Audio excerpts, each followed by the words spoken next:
Bobby Slowik ends up being a topic of conversation anytime he talks, just because offense is where we are, right? Like that is where a lot of people's focus goes just generally in the sport of football. But then also with the very particular situation that he exists in with this Texas team and the way that this offense has been sporadic, to say the least.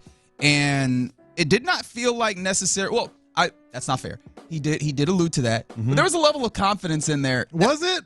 It felt from his side. Yeah. It felt a little surprising for me. It felt a lot of surprising for me. Now let's be very, very clear and fair. Okay. He's not, you're talking about this offense going into the postseason and what it is, what you expect, how you get it going again, et cetera. I mean, he's not going to say up there like, and say, boy, we stink. I got no idea. Yeah, no, that's not a way to go about this. So he's not going to do that. Boy, we suck, don't we? He's not going to do that. Nor should he.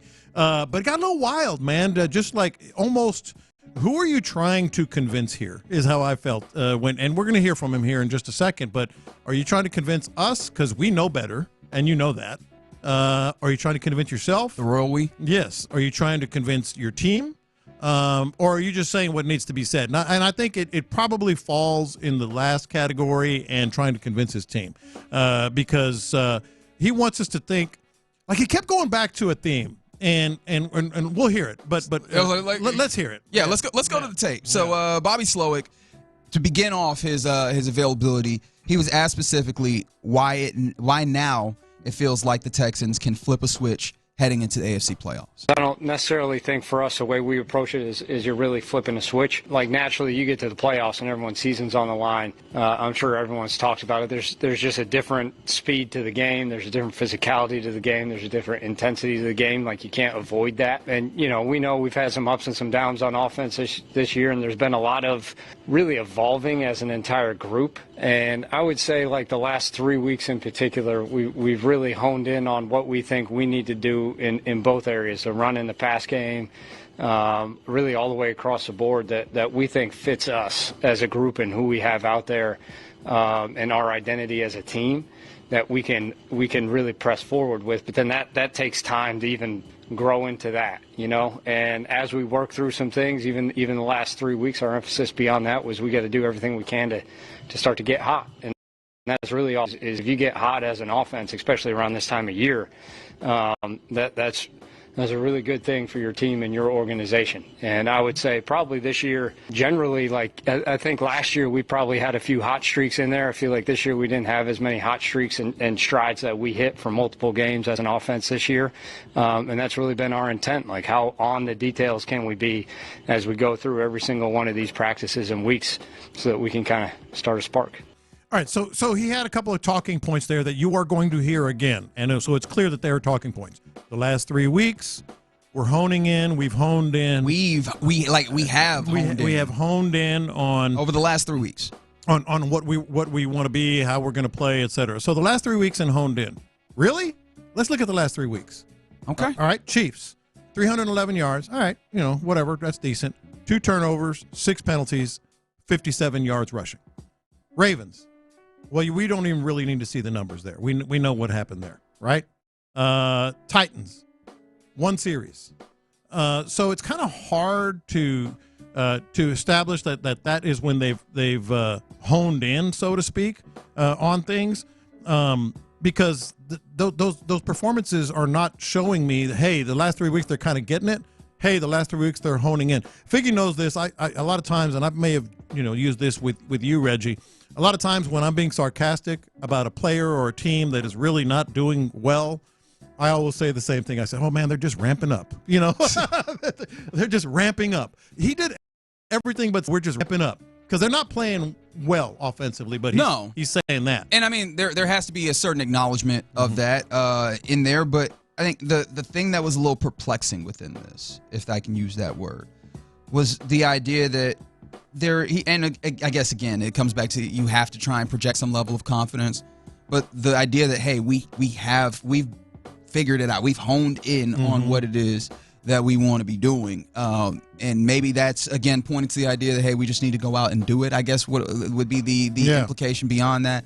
But yeah, man, if you've honed in on what it is, I haven't seen it. Exactly. Right? I'm trying to parse, the better instances and like saying, hey, have they figured out what the game plan is, what the path is to offensive success? And I can't say that they have over the last few. And maybe again, you're in a place where the question then comes up, what is he supposed to say? Right. And I don't know that I have a great answer for that, but it feels like the response of, well, no, we have a good idea of what it's supposed to be.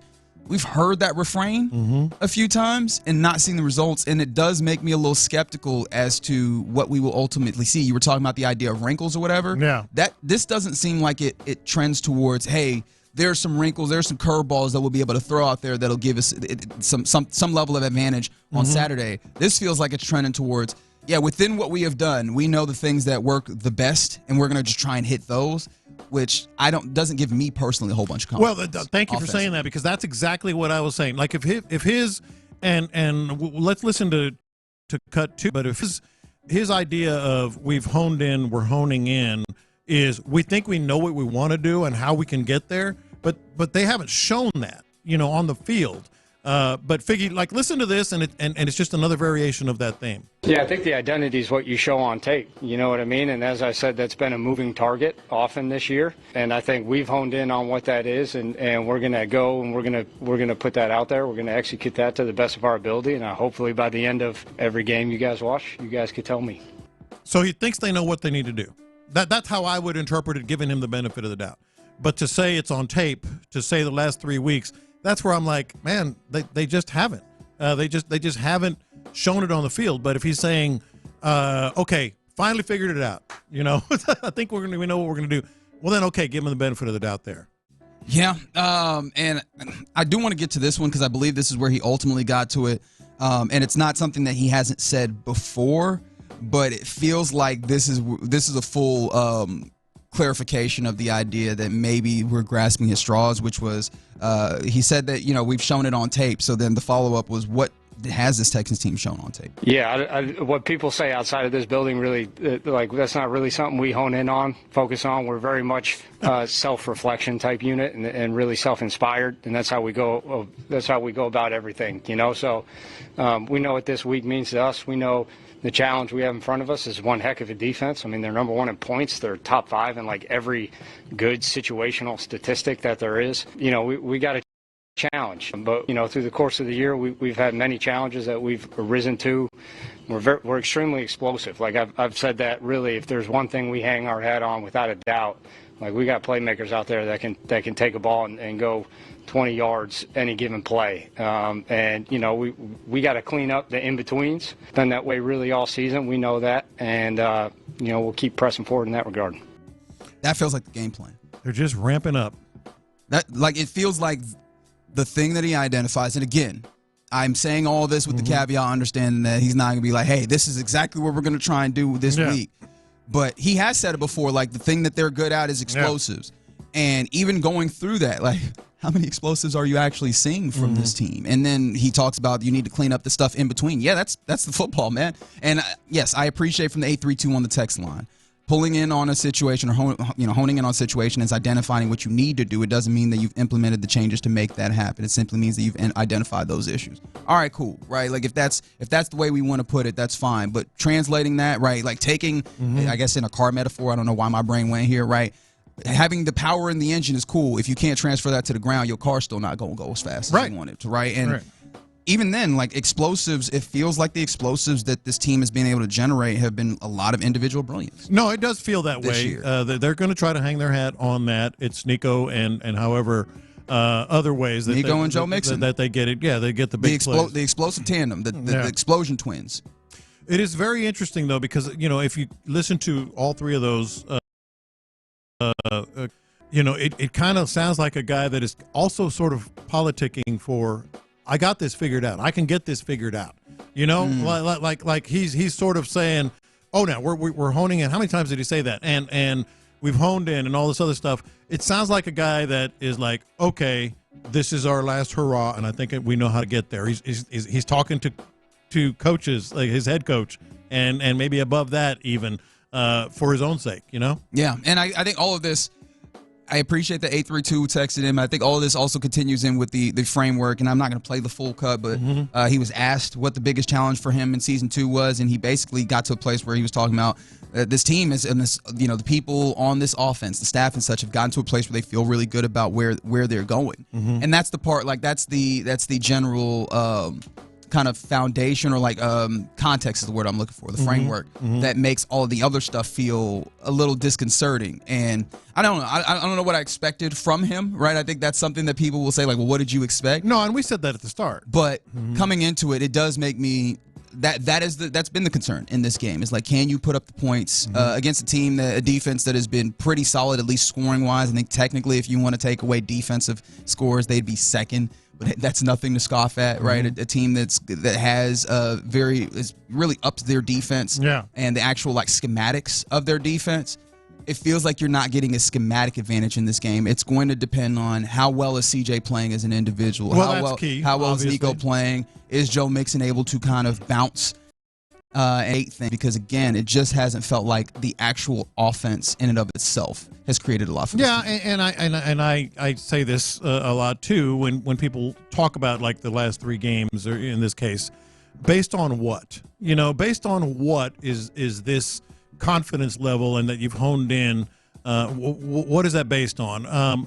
Look, everybody here hopes that boy, it does happen. They have finally figured out, whether it was through mistakes, bad performances like against Baltimore, or a very short series against Tennessee Titans, that they have honed in.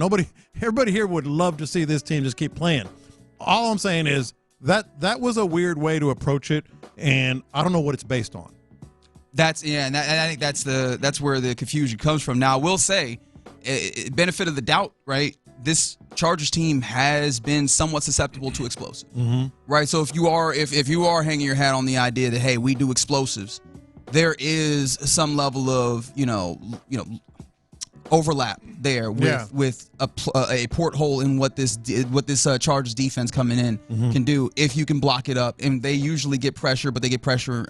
It takes a little while for that pressure to get there. Now, technically, for the Texans over the course of the season, they allow that pressure to happen quickly. So we'll see which one of those kind of statistical histories wins out on the day on Saturday. But yeah, maybe those are the places where you have an opportunity to be successful. But it feels like you can't make the entire ship out of explosives. Like he said, you got to clean up the things in the middle, and we haven't seen that really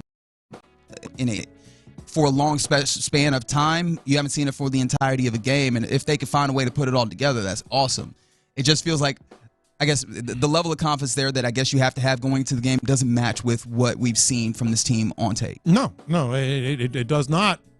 It is just very fascinating to hear him because he was the golden child. I mean, the absolute golden child of play calling. He and Ben Johnson were mentioned in the same thing, and we would have bought this because they had, a pretty good sample size of, they've done some really good things over the course of the season, and C.J. Stroud is playing at a very high level, and that's why when I hear it this year, I'm like, based on what exactly? But it does come back down to, the explosives or whatever it may be, C.J. Stroud. I mean, it comes down to C.J. Stroud being the guy that we saw in Tennessee more often than not. I wonder how aggressive, if that is indeed, and again, I might just be off on a different tangent here, but like if that is indeed, we're trying to make sure we get explosives and those types of things. I wonder how aggressive this team is going to be about that, right? Like, are they going to? Is it going to be a similar Bobby Slowik that seems to light some first downs on fire? Or are they just kind of going to get out here and I mean, he also talked about the idea of running the football well, which that has not been something that they've done well. But are you going to kind of shift the way that you do that, or is it going to look largely the same and you're just going to hope that you finally nail it and you get it right this time? I do expect them to take their shots. I think that's the one thing we can all expect. He's said it multiple times. He said it there. And it's really the path to being able to break this game open, especially early. You're in the loop right here on Sports Radio 610.